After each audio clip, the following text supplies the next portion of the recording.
This is StarTalk. I'm your host, Neil deGrasse Tyson, your personal astrophysicist. I got with me Chuck Nice. Chuck. Hey, Neil, what's happening? My man about town, my co-host. Thank you, the man about town who stays home all the time. Okay, sorry. Okay, your man about home. Okay, fine. There you go. The man about house. About house. You are the man about house. My co-host and stand-up comedian. And today's topic is going to be one of many times we've explored how science is working in the science fiction that we're all exposed to. Some of us are bathed in. And we're going to be featuring my interview with engineer turned novelist Andy Weir. Oh, your buddy. Andy Weir, my buddy. He's the author that's your man. of The Martian. Exactly. Yeah. So we're going to bring him on. But we have in studio, in our sort of virtual Zoom studio, a friend of StarTalk, David Grinspoon. David, welcome back to StarTalk. Dr. Funkyspoon. Funkyspoon, yes. And why are we calling it? That's your Twitter handle, right? Dr. Funkyspoon? Yeah. It's great to see you guys, and it's great to be here wherever here is in the StarTalk universe. Excellent. So I think we count you among the ranks of official astrobiologists, right? You're also an author, a writer, and with that hat and your Twitter handle of Funkyspoon, we also learned that you're a musician. So we love that combination. You're a senior scientist at the Planetary Science Institute. I think they're based in Arizona, but you spend most of your time in Washington. Is that correct? Yeah, DC? PSI, Planetary Science Institute. It has the mothership in Arizona, but we're sort of a distributed institute, and a lot of us are all over, and I'm in Washington, D.C. We were doing this virtual connection thing before it was cool, before y'all had it. So you've got a recent book, you author of several books. I remember your early book on Venus. That was fun. There aren't many books on Venus, and you put one out there on it. So, but more recently, you've got a book titled Chasing New Horizons. Yeah. Which was, New Horizons was the actual name of a space mission. So you did a double meaning there, Chasing New Horizons, inside the epic first mission to Pluto. And you co-authored that with Mr. Pluto himself, Alan Stern. And just a little bit more on your background. You won the prestigious Carl Sagan Medal for public communication of planetary science. So there's no higher award given by the American Astronomical Society for that role. And you play guitar and percussion. Is that right? Yeah, I dabble in a lot. Guitar's my main instrument, but everybody plays percussion, right? We all drum on our desk. I guess so. Even if it's in the air, we play it. That's right. And what's the name of your band? Well, House Band of the Universe is the band that I've actually toured around with some. And that's a little pretentious, I would think. Well, I mean, I don't think there's going to be like, a lot of competition. Well, there might be, but so far nobody has, complained from another part of the universe. From another galaxy. If they did, that would be kind of cool. So I think with that name, he'd be the shoo-in for the Earth representation in the Star Wars bar scene, right? It'd be the Earth folks. Yeah, definitely. Is Boba Fett a member of your band? Would that? Yeah, there's one guy that looks a little bit like Boba Fett. I think it might be related.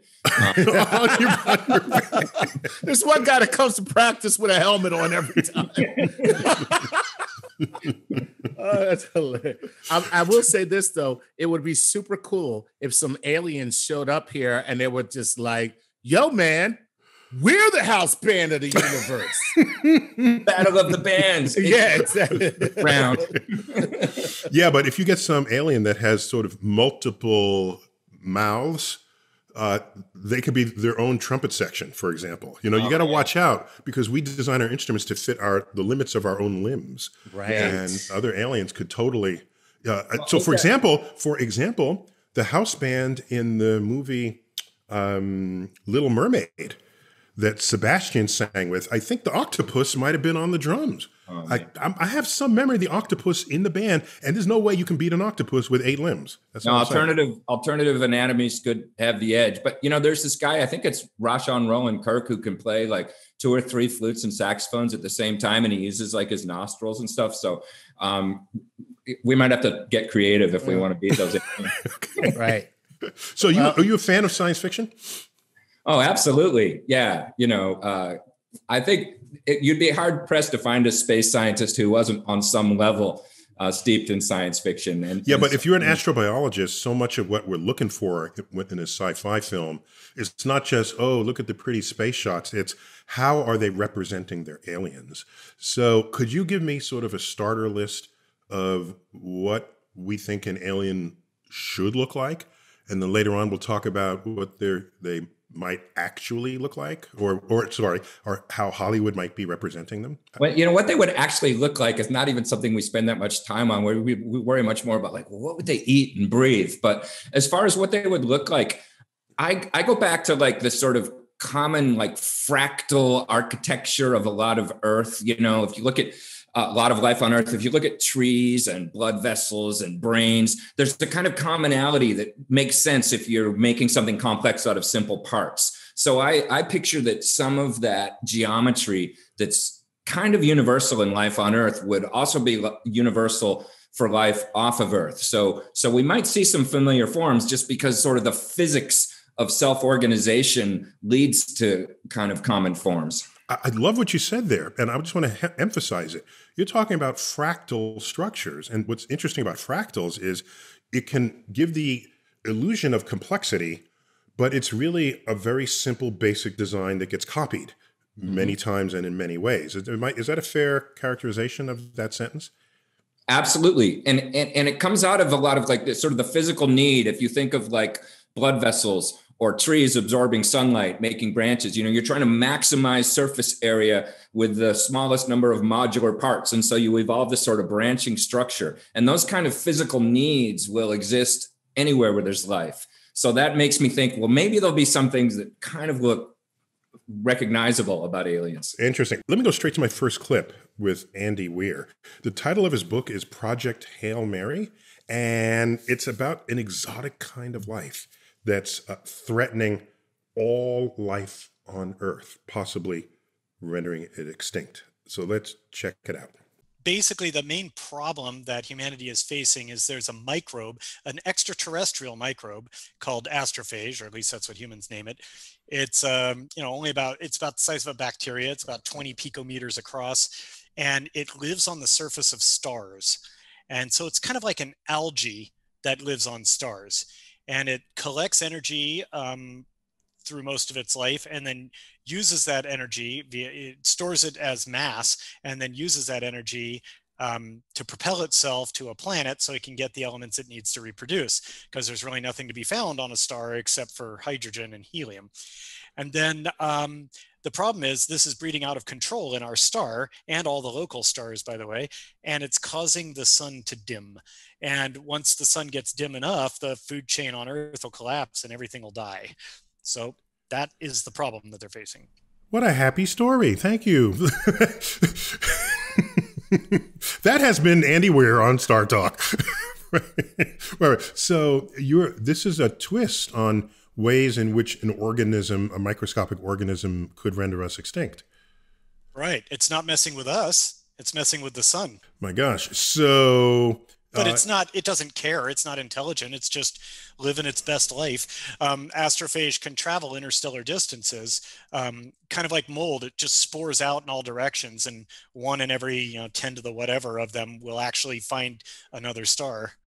So is mold spores the closest terrestrial analog to this? Either mold spores or algae, oceanic algae. So David, Andy Weir's first book, The Martian, didn't involve alien life. It was human life on Mars. So with the clever title, The Martian was humans on Mars. In that case, Matt Damon, of course. So here's Andy going into alien life. And so how do you think about this? It's kind of clever that it's killing us not by attacking us, but by influencing something that we depend on. So that's a nice little sort of alien twist. But are you cool with how he's coming at this subject? Yeah, I like it. It's clever, and it reminds me there are certainly organisms on Earth that live parasitically and choke off the energy supplies of other organisms. Whether this could happen on a stellar level, it's pretty outrageous. And part of me thinks, part of me thinks if something could eat stars, then something would be eating stars, and then we'd notice, because we understand the energy balance of stars pretty well. So I'm reassured that I don't think this is actually out there happening, but that doesn't mean it doesn't make a cool science fiction idea. Well, wait, so your best evidence is the absence of evidence. All right. I guess that's the evidence you're putting forward. I haven't seen it yet, so I don't think it's going to happen. All right. I don't know how. I mean, biologically, life is so opportunistic that if it was doable, it would already be out there doing it. And then we've seen a lot of stars and we understand their energy balance pretty well. So I'm skeptical that astrophage is really out there eating a lot of stars in the galaxy, but that's okay. That doesn't, to me, diminish the coolness of using this for a sci-fi story as something that would present quite a problem if it were happening here.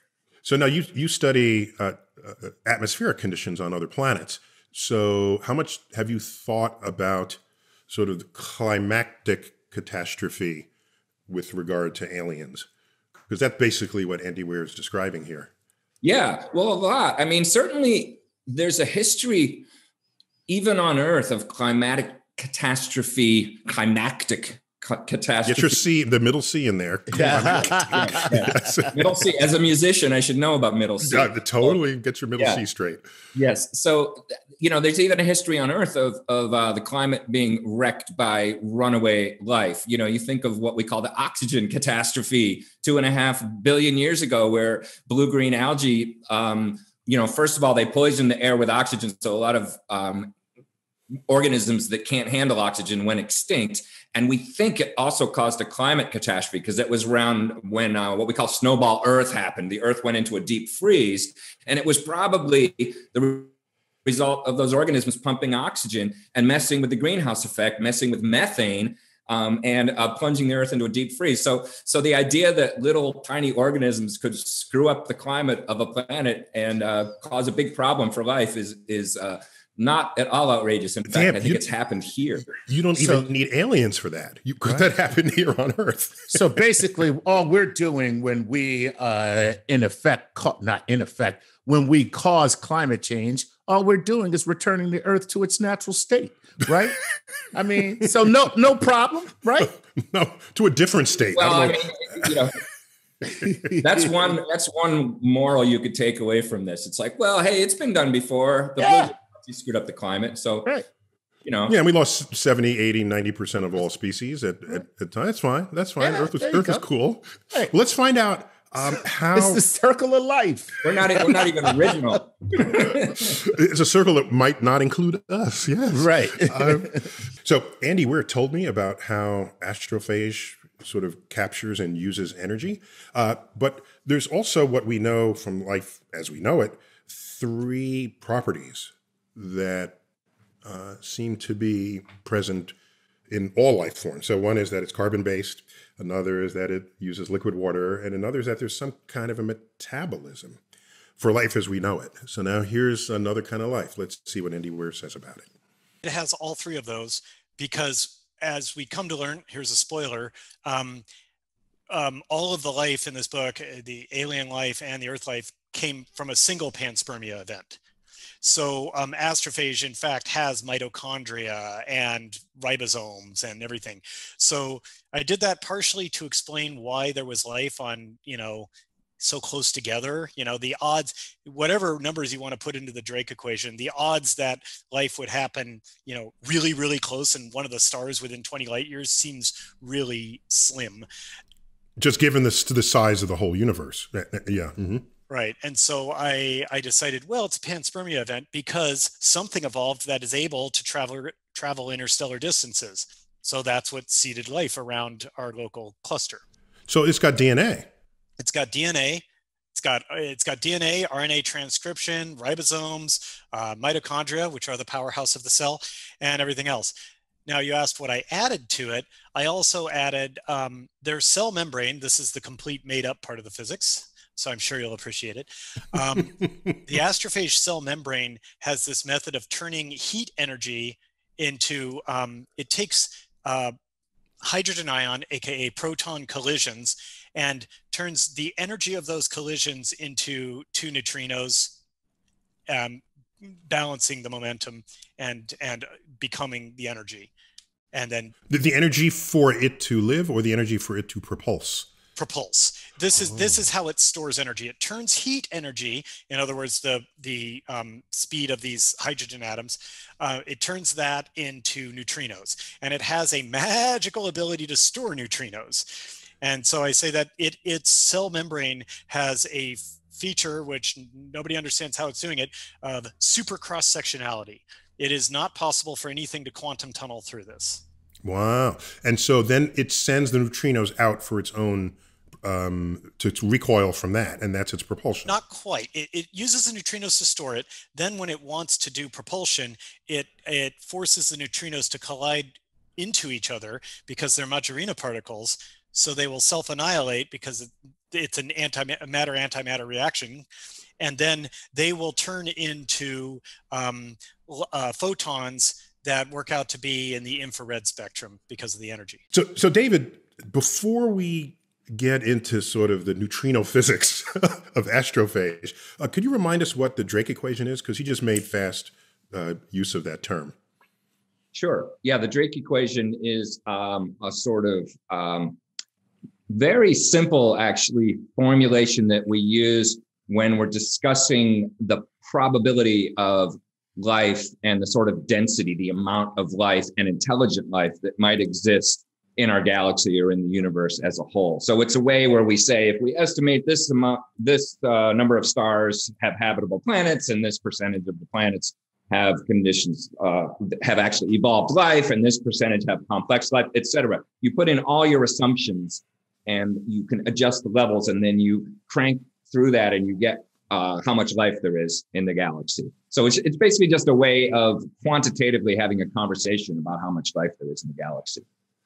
And so, all right, so that's sort of the frequency of life. Now, the kind of life that it is. So often in science fiction, we're looking for aliens walking with ray guns, and here he's describing something algae-like. All right, and at one point in the interview, he had referred to Ben Bova's great science fiction author, died only just in 2020. In 1992, he wrote a book called Mars, where the life forms there were more like, they were sort of algae-like, living on the surface of a cave. So if we want to think of most likely kind of life we might find, how does algae-type life compete with other forms of life that you can dream up? Well, I mean, algae is a good design for life on planets. You know, I'm not sure how it's going to fare in interstellar space, but, you know, algae is basically simple, very simple life that uses sunlight, and doesn't have to be sunlight, starlight of any kind. And, you know, it's sort of a basic design that we would, it's very plausible to me that we would find something like it. Probably wouldn't be exactly terrestrial algae unless you believe in, you know, this total panspermia view, but that kind of design for a life form makes a lot of sense. And it wouldn't shock me to find something that was kind of algae-like on another world. And give me a two-sentence definition of panspermia.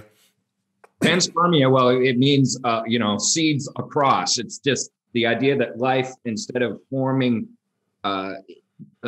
having an independent origin on each world, could actually form on one world, perhaps long ago, and then spread from world to world naturally. So, Chuck, that sounds like a guy came up with that term, doesn't it? Without a doubt, a guy did come up with that term. You know what I mean? It's not pan ovulation. No, I guess Panspermia. It just means seeds. It just means seeds, dude. Yeah. Don't get excited. We got to take a quick break. When we come back, we're going to find out what what the aliens in Andy Weir's book have to do with climate change on StarTalk. We're back on StarTalk. Got Chuck Nice. Chuck, you're tweeting at Chuck Nice Comic. Last I checked. Thank yeah, you. Very, Yes. very nice. And we're featuring my interview with Andy Weir, author of The Martian, book he wrote 6-7 years ago. Most of us saw the film, but it has a latest book called Project Hail Mary. It's got aliens possibly rendering life on Earth extinct.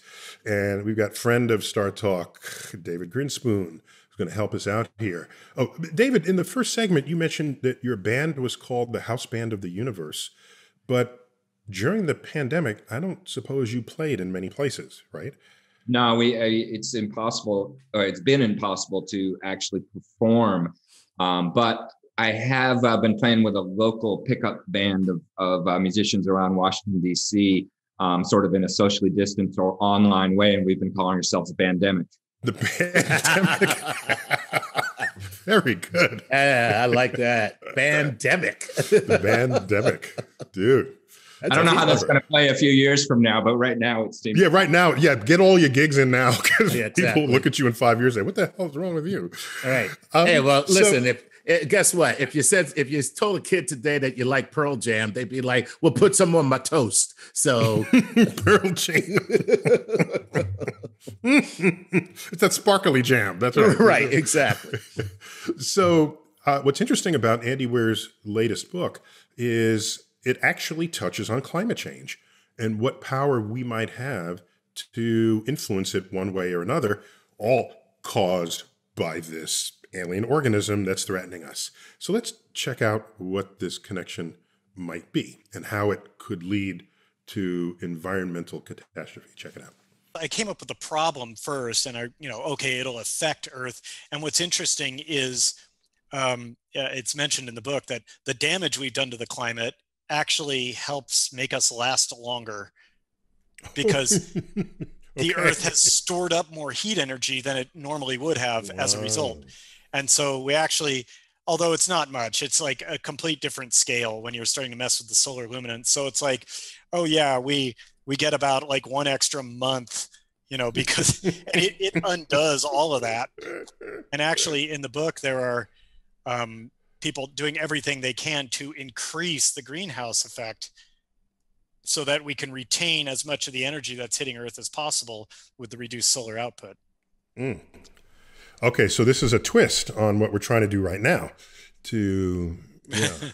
I mean, not intentionally. I'm not making any sort of political allegory. I'm just like, these would be the consequences. Like if the sun started dimming, then not enough energy is hitting Earth. Oh, interesting. We've been collecting too much energy lately. Now we need to really collect a lot more. You figured out that the climate deniers are beginning to outnumber the climate scientists. And so you want to get all them to read your book.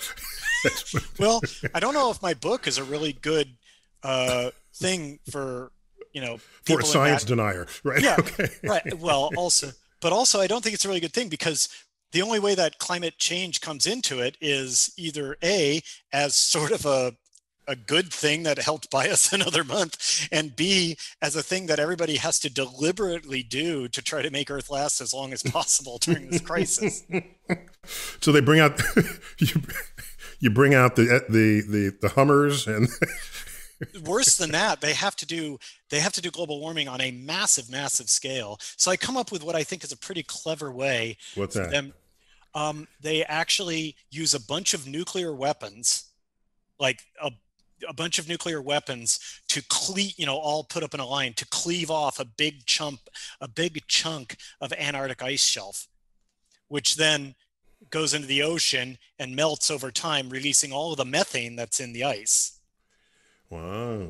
And the methane is great because it is a huge greenhouse gas. Yeah, way bigger than CO2. That's right. Right. It's a massive greenhouse gas, and it will kind of degrade over about 10 years. So they're hoping that they can solve the problem.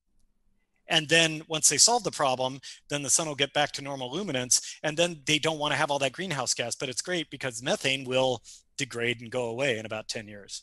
So what he did say in his book is that the quantitative effects of this is that Earth's temperature would drop by 10 to 15 degrees in the next 30 years. So we're talking about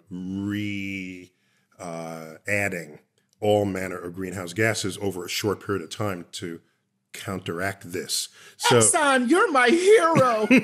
Oh, everybody, more beef. Let's eat beef. Come on. Let's eat beef in your Hummer doing a tailgate party. Exactly.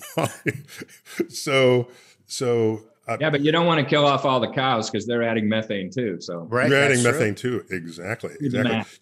So David, give me your general thoughts on geoengineering just as a thing? Well, geoengineering makes a cool physics problem in a simple way, for like, that I assigned to my atmospheric science students, like how much methane or how much of CO2 would you have to add to heat up, or how much dust would you have to put in the atmosphere to cool down by so many degrees, in a very simple modeling form. The problem is when you actually try to do it to a planet, there's a lot of complexity that we don't fully understand. And so the detail... So Chuck, that's code for we're not smart enough. Just yes. When a scientist said, well, this is not yet understood, the scientists will never say we're too stupid to figure it out. They'll never say that. But in this case, let me tell you something. Those are the kind of scientists that I really like, because when you talk about screwing around with the Earth's, like, with its weather systems and geoengineering, I'd rather you just go, I don't know. Yeah, so people talk about putting up dust or aerosols to, this is a real proposal some people have to fight global warming, and it works in a simple energy balance way. You can say, you're going to cut down the sunlight that much, and the greenhouse would go down this much, and it works. But the details of Earth's circulation and the actual motions of the atmosphere, it's really true. We aren't smart enough. Our best models can't really predict what that's going to do to the monsoon in India, and it's going to cause, it can cause drought and famine. And so when I hear this, it's like, if it's a last ditch effort, because otherwise Earth is going to just be totally hosed, then we would probably be justified in trying something like that. But in any other situation, it's really not a good idea to mess with Mother Nature in this way. It's not nice to. Yeah. But and David, wouldn't you agree that a great way of geoengineering would be to stop burning fossil fuels? Right. Another kind of engineering. Right. I mean, we're the ones doing it. Is doing something intentionally to fix the climate, then stopping burning fossil fuels, planting trees. Those are good forms of geoengineering that are maybe a little less risky. Wait. So David, are there any life forms that could fully exploit a massive geoengineering shift on the short time scale? No, evolution takes longer than that, of course. But are there any life forms that are just on the edge of pouncing? And then if the world gets warmer, all of a sudden they're in charge? Is there bats? It's got to be bats. The answer is yes, because think about the climate zones on Earth. Earth does not all have the same climate at different latitudes. So if you warm up, say, the poles, then organisms that are comfortable in the tropics are going to move in. So because of that, there are definitely organisms that are poised to exploit any shift in climate. It's, life on Earth would carry on. It's just, it might not include humans after a shift. Oh, there's a little detail for you. He says that look so casually. Right, exactly. Life will thrive. Right, not necessarily with us. By the way, honey, I'm never coming home again. Like that's... I'll be back never. Never, right. So also in Andy's book, the astrophage creates an arc that connects the sun with Venus's atmosphere. Apparently it needs the CO2 in Venus's atmosphere. So is there what can you tell us about the possibility of life on Venus in general and its CO2 supply in particular? Well, there are some scientists, myself included, who've been arguing for the possibility of life in the clouds of Venus. Just because, unlike the surface, which would be, completely off limits to organic life because it's just too hot for organic matter to survive at all. The clouds are kind of moderate in temperature, and there are energy sources, different, chemicals that you can imagine something would eat. There's plenty of radiation. You would have so the clouds are an ecosystem unto themselves, is what you're saying. Could be. Yeah, I mean, you would have to survive the extreme acidic conditions. And there are different opinions on whether life could actually do that. Although there are, extremophile organisms on Earth that love acid caves and things. So, interestingly enough, in the context of this story, there's some mysterious stuff in the upper atmosphere of Venus that's absorbing a ton of solar energy. And we call it the unknown ultraviolet absorber. And at least in my view, it's fun to speculate that it could be some weird biological pigment that can absorb in the ultraviolet, which of course is the photons in the ultraviolet have tons of energy if life could learn to exploit them. But of course, Chuck, doesn't that sound like the name of a DC superhero villain in DC Comics? The unknown ultraviolet absorber. Just thinking. That sounds cool, completely diabolical. Yeah, but he's got to be because he's unknown, so he has to be a villain. You know? Yeah, of course. Yeah, no, not a superhero. I'm talking about a superhero villain. Yeah, absolutely. Yeah, and I got to tell you, David, you just came up with a better science fiction movie than I'm sorry, our guest, because quite frankly, I'm all about the life forms, the cloud people of Venus. I'm all about that. Okay. Hi, I'm Celestia, one of the cloud people of Venus. You'll notice my dewy skin due to the acidic atmosphere that gives me a natural chemical peel. Like, that's cool. So we also talked about the tech in his story, because you can't have science fiction without technology. And so let's find out what he tells us about it. I try to keep everything as realistic as possible. And the closer you are to real existing technology in your story, the closer you're going to be to scientific reality and accuracy. In Project Hail Mary, actually, it's kind of funny because it's really the only technology we have in that book is the technology we have right now today plus astrophage. That's it. And so they figure out a way to make a propulsion system that uses astrophage, and also they're in a huge hurry to get this mission going. They're sending a ship to Tau Ceti with scientists aboard, and they want to have a lab. And they say, we don't have time to invent zero-G versions of all of this lab equipment. We don't have time to invent a zero-G scanning electron microscope, a zero-G 5-axis mill, a zero-G this, that, and the other thing. So instead they say, we're going to make the ship have a centrifuge mode and use normal, well-tested lab equipment. And so his lab in this extremely advanced spaceship has 110 AC power outlets because because he's using off-the-shelf laboratory technology that's been tested with millions of man hours, and they need him to have reliable stuff. That's an interesting point. Correct me if I'm wrong, David, because we're about the same age. I think the Apollo Saturn V rocket was basically off-the-shelf items. I mean, I don't think we had to invent anything remarkably new, unusual, or different for that rocket, though the rocket was without precedent. That's my understanding of that time, which is how we could get it done so quickly. Wow. Yeah, certainly a lot of the individual components were things that were being used commonly in other, the electronics and so forth. I'm not sure about all the materials in the rocket engines themselves. That might have been a little bit of required a little innovation, but certainly, the bulk of the components were things that already existed. Now, what I like about it is we effectively reverse engineer this mysterious propulsion system of astrophage, and then we use it for ourselves. So are you, and it uses light propulsion, right?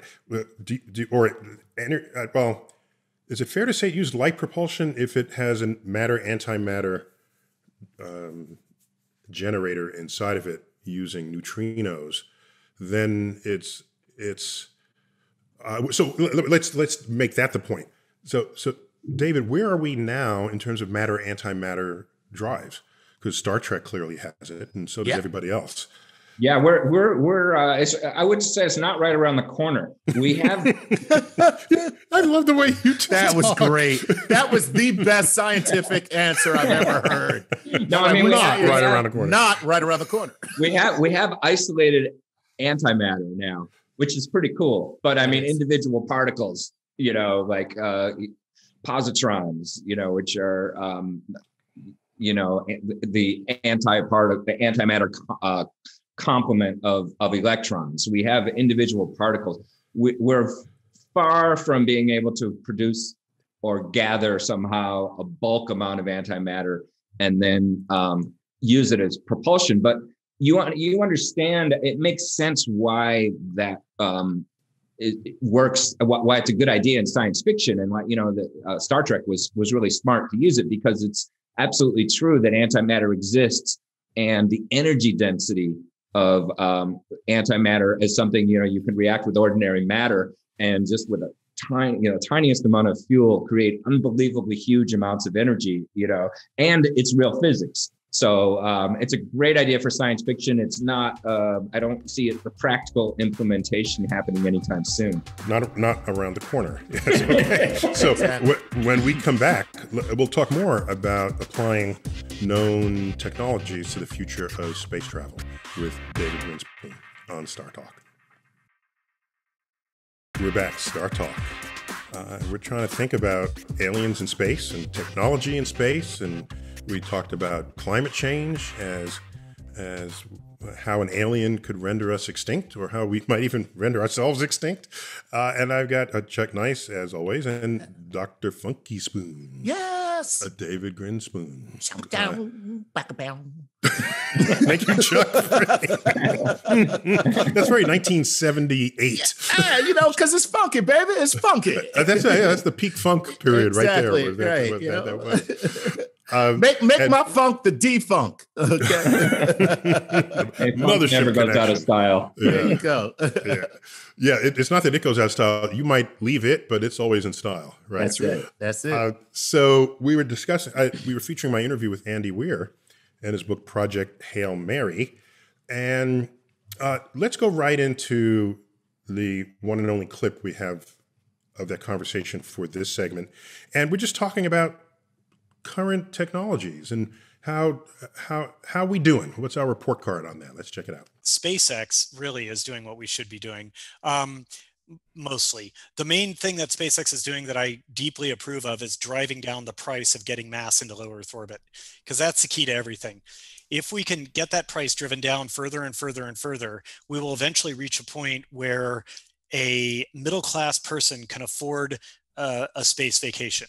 Like, it would cost like $10,000 to go, or maybe 20,000 or something like that, to go stay in a space hotel for a week or something. If you can get it down to that level, then you will have a multi-trillion-dollar space industry. It'll be for profit, and that will spur more innovation and in the space technology. David, here's a concern I have, which in fact was the subject of more than one film.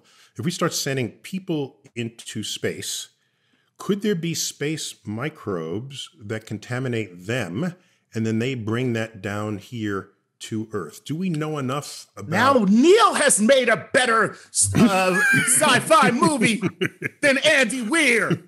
I'm just saying, is there? We talk about someone caught a bug in some other country or some other continent. Yes. Now space is part of our biosphere in a sense now, right? Yeah, you have to get tons of shots before you go to other countries.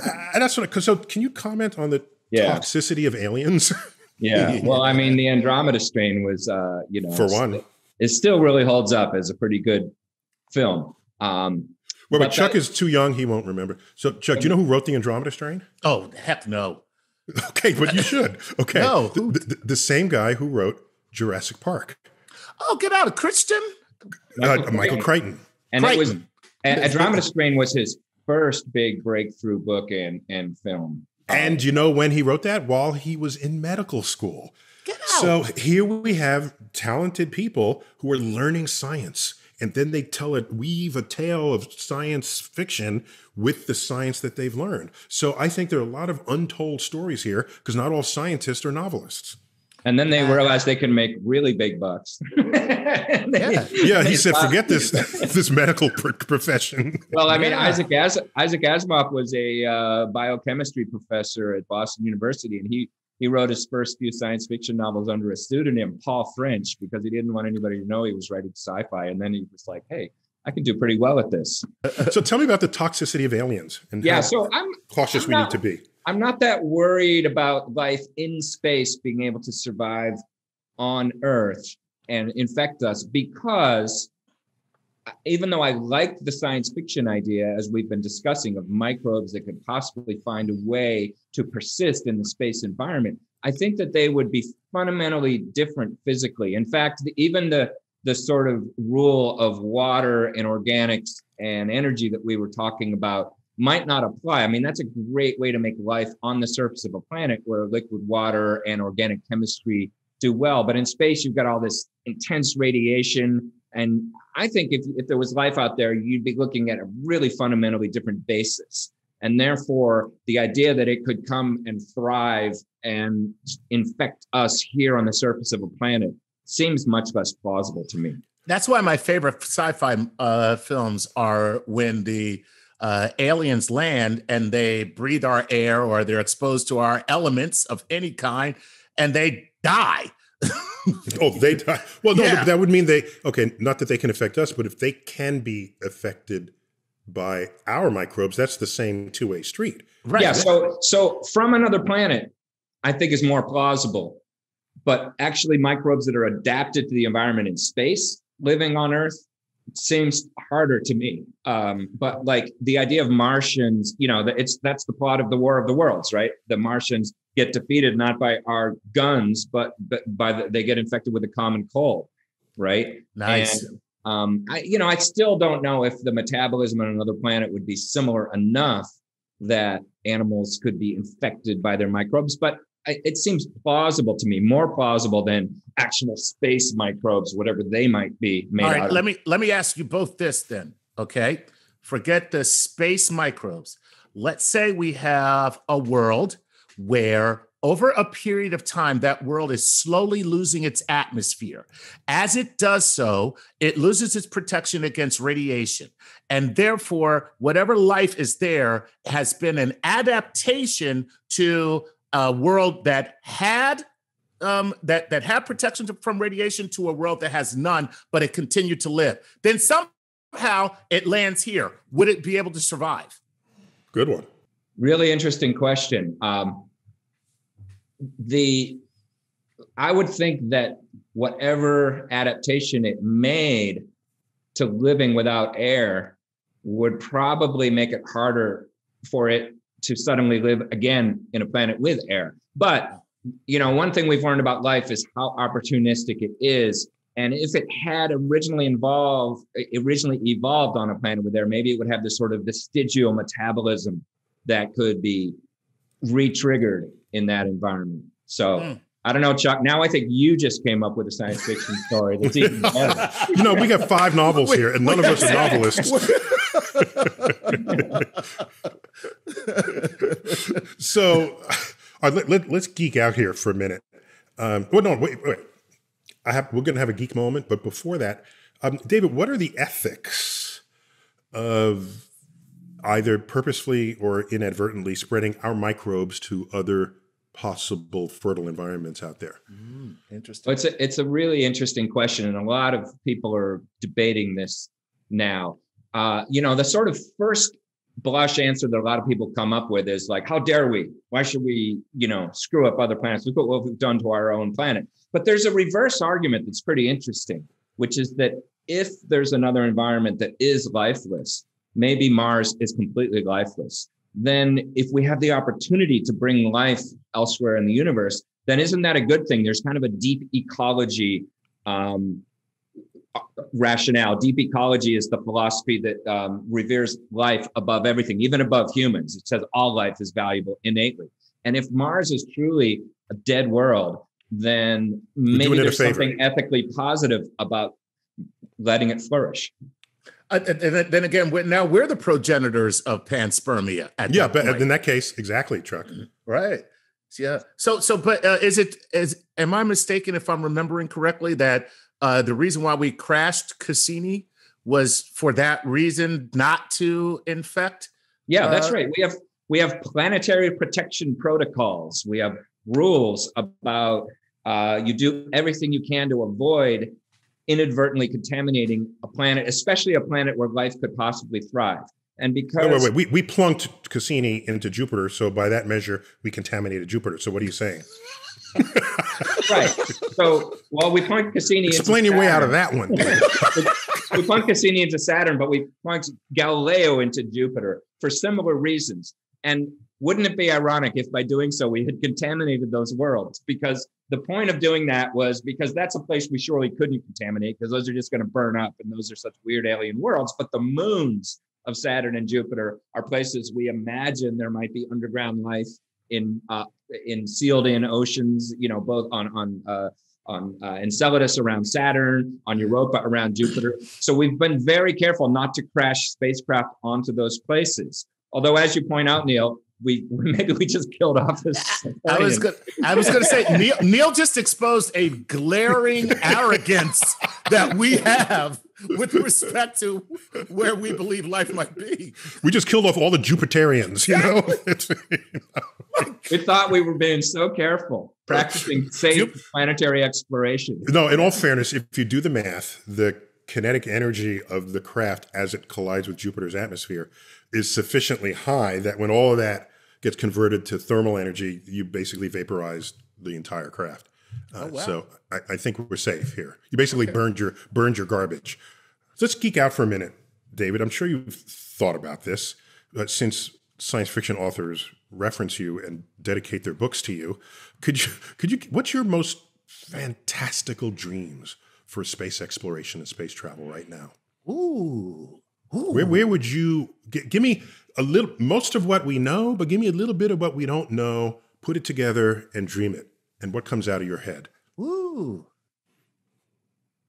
Well, so for, what is my most fantastical dream for some far future? And that involves maybe like what we call generation ships, where groups of humans that are self-sustaining could not only live in space and orbital communities as has been described, but then those could migrate to other stars. It's sort of I think it's just something sort of beautiful about this idea of sort of the slow interstellar migration. But if we're talking about wait, just to be clear, you are committing an entire generation of unborn people to be prisoners of a spaceship that you came up with to send to another planet. Yeah, it's and you're not saying it's beautiful? Well, it's not without it's ethical challenges. But how is that? How is that different, really? From listen, you gotta love the way David said talk. I gotta tell you what David just said was sometimes when you take a trip that's not right around the corner. People may not have a choice. But how is that really different from people that migrate anywhere and then they assume that their kids and their grandkids are going to want to live there? Because you could get on an airplane and go back. Well, yeah. Okay, all right. I was going to say, David, that's an excellent point. However, that's kind of checkmate there. You're right, because you can't come back home. But hey, my dream for the next few decades involves the fact that miniaturization is getting so good and that we can do so much. In my own field of planetary exploration, there are these really far out ideas that are becoming plausible where we can send tiny spacecraft to other planets, things like CubeSats that are cheap, which are literally, postage stamp sized, tiny little spacecraft, basically, that you can drop into a planetary atmosphere, and they have scientific instruments built onto a chip that can do pretty sophisticated things. And you could drop a swarm of these into the atmosphere of Venus or Mars or Jupiter and learn all kinds of things about the chemistry and the circulation. And it wouldn't be very expensive. So I feel like the innovation that's coming just from our being able to make really sophisticated, really tiny things is going to allow us to explore the solar system in a more thorough way without sending all that much stuff or spending all that much money. So low mass payloads are highly, they do very well with acceleration and propulsion because the same force will accelerate it much higher than if you're sending a whole human being, for example. So cool. Yeah. Right. So if that means it's just going to not cost nearly as much, and that is very enabling. All right, so cool. what if you were to go? I mean, I guess Proxima would be about 4 light years or 4 something. Proxima Centauri, yeah. 4 light years. So would we be able to do anything in our lifetime? Let's say we had that capability. Would you be able? That's the other side of this. That's the other side of this miniaturization technology. You know, there's this group now with a breakthrough with Starshot, where they're talking about using postage stamp sized spacecraft and accelerating them with powerful lasers from Earth to some significant fraction of the speed of light and getting to the nearest planetary systems in something like, in decades rather than centuries. This is an array of very high-powered lasers being sent from Earth to these traveling mini spaceships, dare we call them that, and that will accelerate them at, from what I've read, maybe as high as 20% the speed of light. Is that correct? Right. Yeah, so it'll be 20 years there, right? Because it's 20% in its 4 light years. Ooh. Yeah, so it's 5 times 4. That is so dope. Yeah, it is. And people will be alive today who will be around when. Yes! But then you only get confirmation of it when it tells you back at the speed of light. So it's a 24-year confirmation that it arrived. Yeah, that's and amazing. there's no magic involved. It's all known physics. The technology is pushing things, but there's no magic tricks. It's just developing things we already know how to do to some extreme capability. Chuck, I got to hear David's response to this. Ready? Okay. So, David, what happens to an airplane that flies accidentally into the laser beams that are propelling these? Oh, that would be an unfortunate. 20 years later, that laser beam is on Proxima. Oh, man.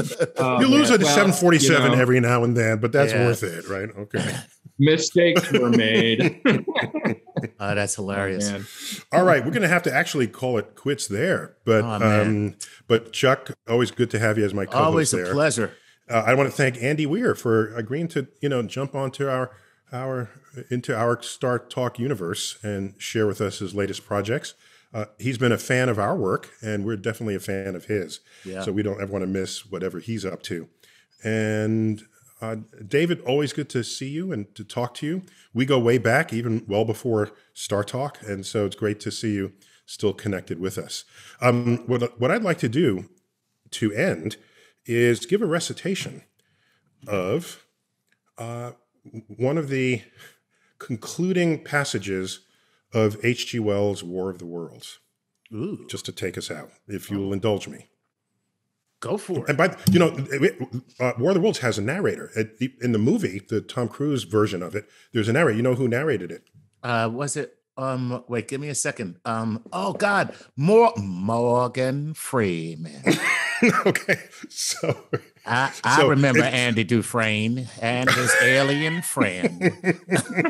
So generally, if you have to guess a narrator, it's 50% chance it's going to be Morgan Freeman. In fact, it was him. I'm not going to read his ending narration because it made some changes from the original. Here's the original, and this will take us out. Okay. Just to remind you, aliens from Mars attacked humans. They fell sick and died because they caught some microbe that we all had immunity to, and it did not. So here it goes. For so it had come about, as indeed I and many men might have foreseen, had not terror and disaster blinded our minds. These germs of disease have taken toll of humanity since the beginning of things, taken toll of our pre-human ancestors since life began here. By virtue of this natural selection of our kind, we have developed resisting power. To no germs do we succumb without a struggle. And directly these invaders arrived, directly they drank and fed, our microscopic allies began to work their overthrow. Already when I had watched them, they were irrevocably doomed, dying and rotting even as they went to and fro. It was inevitable. By the toll of 1 billion deaths, man has bought his birthright of the earth, and it is his against all comers. It will still be his were the Martians 10 times as mighty as they are, for neither do men live nor die in vain. Woo! Chilling! Chilling! There's H.G. Wells for you. Man. Had a way with words. Man. All right. This has been StarTalk. Neil deGrasse Tyson here, your personal astrophysicist. As always, keep looking up.